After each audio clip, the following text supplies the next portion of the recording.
Hey guys, it's Jake from Mitsu Garage, back with another video. I have a small update on the 1998 Mitsubishi Eclipse with the LS swap in it.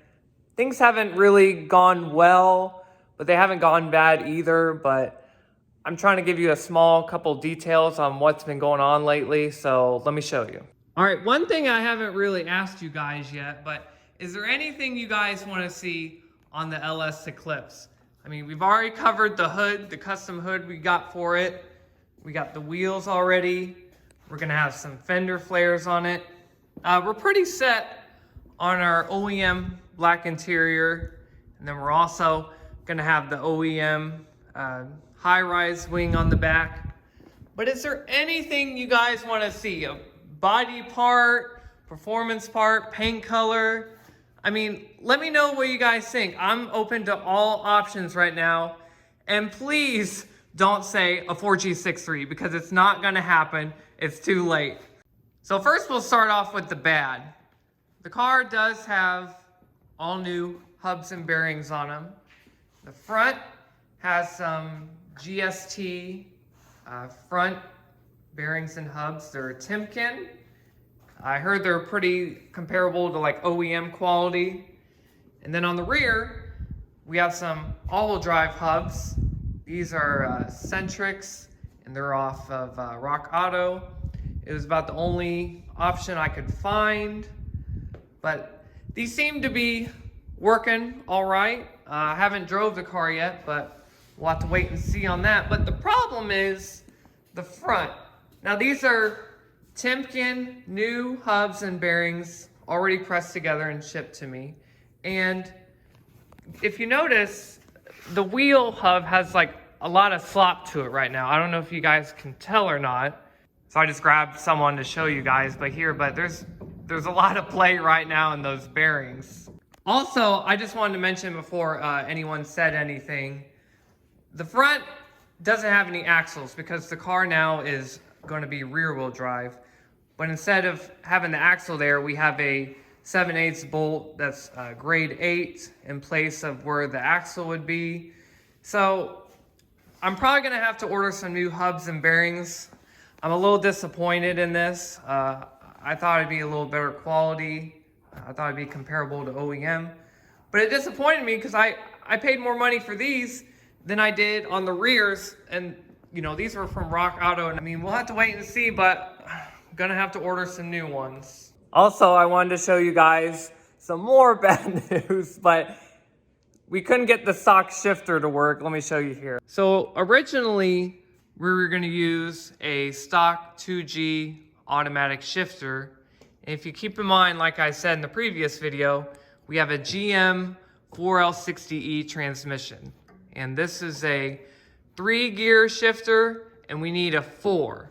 So what we were gonna do was modify the shifter to get an extra gear. So we ground some of this off back here, and then we grounded some of the front part right there as well. But the problem is there just isn't enough throw in the shifter for that extra gear. So we had to go back to our plan B. So instead we went with plan B, and we went with this TCI 4-speed ratchet shifter. We've currently got it in the car right now. We went with this because we had to use one with 4 gears, and we also used it as a safety mechanism as well, so you wouldn't accidentally bump into a gear when you didn't have to.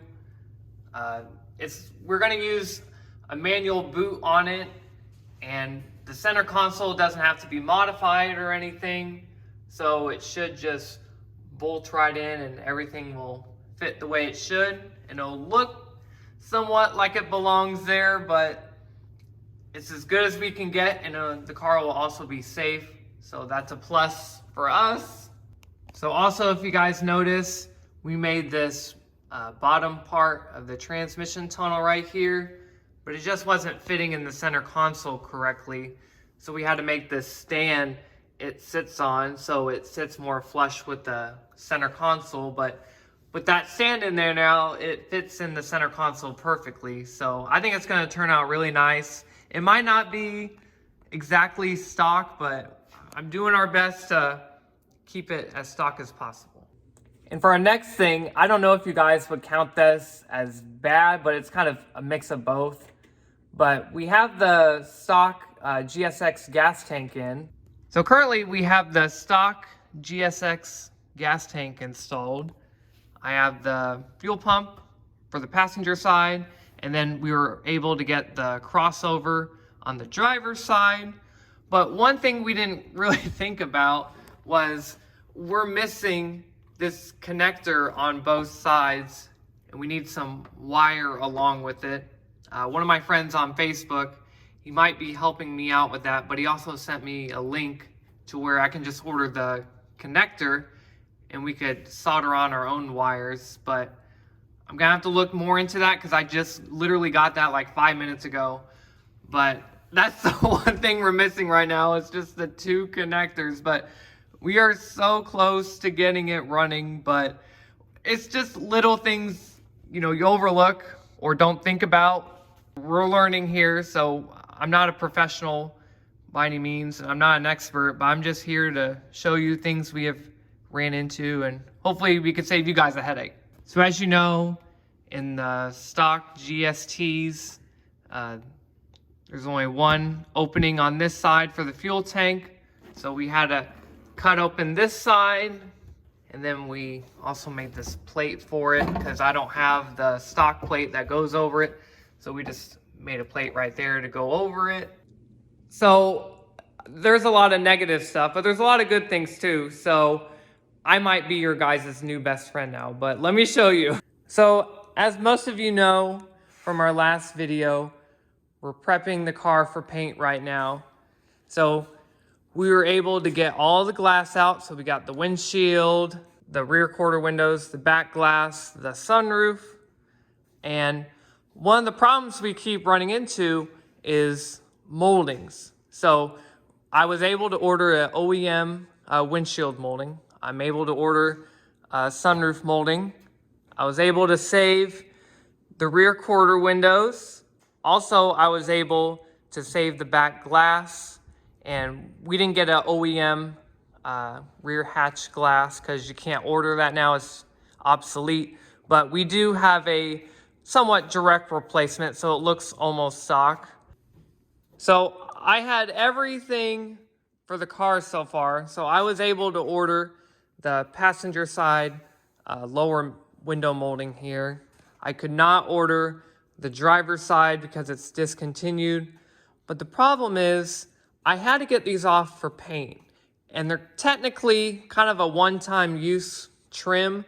So once you put it on, if you want to get it off, the molding's gonna bend and break and you're not gonna be able to reuse it, which wasn't a big deal on the passenger side because I was able to order a brand new passenger side, but I could not order the driver's side. So we're thinking, well, what do we do? Because I have to get it off, but I can't risk breaking the trim. So what we did, we took kind of a standard pry bar like this, but a smaller version, and we just heated up the end here, and we bent it to look like this hook right here. And when we were taking off the window molding, basically these lower window molding trims, I don't know if you guys can see, but they kind of hook on to right in this little area right here. Right in this little area, I think you guys can see that. So what you want to do is you want to kind of get your little pry bar in there like so, and you just kind of want to just kind of twist it out just a little bit and push up on it. And you just want to go along all the clips right here, and you want to be very careful about it. But you know, we had really good results with it, and we got the driver's side off in one piece, and it looks great. Let me show you. But here's the driver's side window molding right here, but look at it. It looks perfect. It's not misshaped at all. Everything is still there. Nothing's broken. But It looks great. I could probably reuse this if I wanted to. The only problem I had with this one was there's a slight tear in the end. I know that's not the worst tear in the world, but just repainting the car anyways, I just wanted everything to look phenomenal. But yeah, this turned out really great. I was looking online for kind of some different options on what other people did. And, you know, I came across to where, you know, people weren't taking these off. So they weren't too concerned about, oh, I can't order it anymore. They were just leaving them on there. And, you know, I just really wanted to get under these moldings and paint it properly. And I wanted all the door jambs painted and everything like that. So I just wanted to do it the right way. And, you know, these cars are getting harder and harder to find parts for. So maybe someone, you know, could use this method because they need new window trim. You know, theirs are good on another car, and, you know, they might want to slap them on theirs, and they could use our method to do so. So hopefully that helps you guys out a little bit. Also, I just wanted to mention, if you do use our method and kind of making your own miniature pry bar and bending it to shape, taking off these window moldings, if you seriously take your time, it shouldn't take more than a couple minutes, but hopefully you guys like it. All right, next I wanted to show what was going on underneath. We've got our drive shaft string right here. If you guys can tell right here, it's only about like an inch of clearance, and that's where the top of the drive shaft is gonna sit. I know a lot of you guys were questioning on why we lowered the suspension, but we lowered the suspension to raise the body of the car so we could get all of this clearance we needed right here. And it looked like our math turned out perfect. So it's gonna look really good. We're also gonna have a 51.5-inch drive shaft here. That's all gonna have to be custom made. We're gonna work on that this week. Also here, we've got our stock 2G all-wheel drive gas tank somewhat installed. We have both gas tank straps, but we had to sandblast both of them. This one is already painted.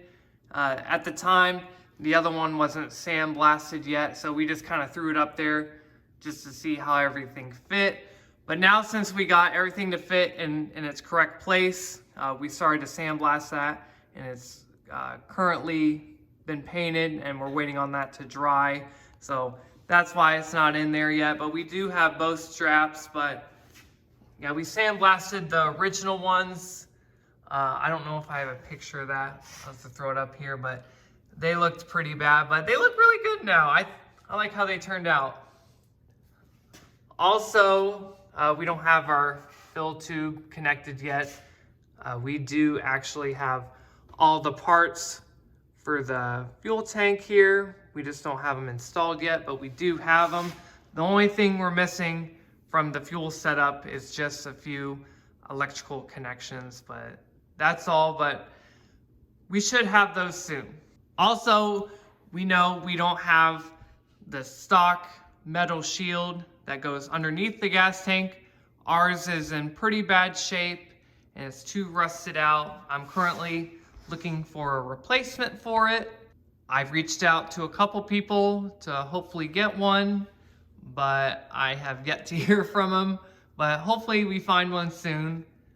But the good thing is, now that we have the gas tank installed, we could finally finish our exhaust setup. We just didn't have the back half done yet because we wanted to install the gas tank first just to see where we had to route everything. But now that we have that installed, we should be moving forward now with that.